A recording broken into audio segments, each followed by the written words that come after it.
লোক এখানে আছে।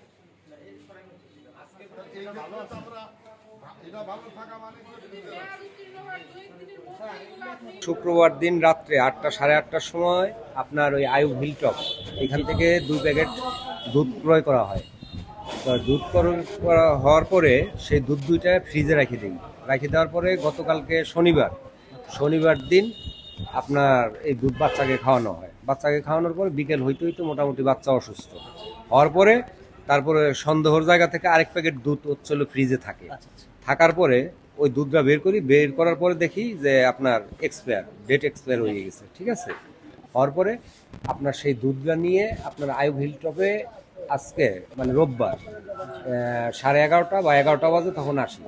আসার পর আগে ওদের কাছে কিছু বলিনি, না বলার পরে আগে ফ্রিজের কাছে গেছি। ফ্রিজের কাছে যাওয়ার পরে ওইখান থেকে দুধ বের করছি 1 প্যাকেট।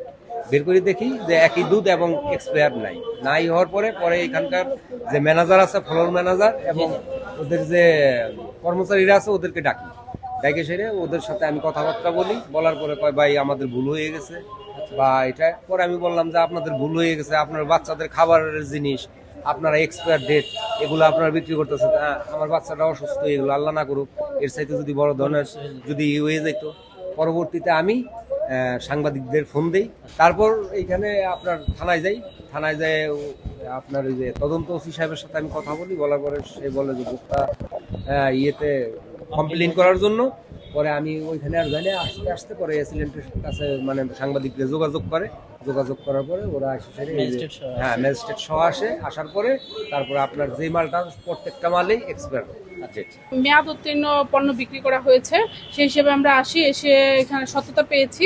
সেই হিসেবে আমরা যে ভোক্তা অধিকার সংরক্ষণ আইন 2009-এর 51 এবং 53 ধারায় আমরা 2 লাখ টাকা জরিমানা করা হয়েছে এবং 4 মাসের জেল দেওয়া হয়েছে। জব্দ করতে চেয়েছিলাম কিন্তু মালের পরিমাণ অনেক বেশি, মালামালের পরিমাণ। আমরা তাদেরকে বলেছি যে এগুলো সরিয়ে ফেলার জন্য, যদি নির্দিষ্ট সময়ের মধ্যে না সরে আমরা সেটাকে সিলগালা করে দিব, তারা আর ব্যবসা চালু রাখতে পারবে না।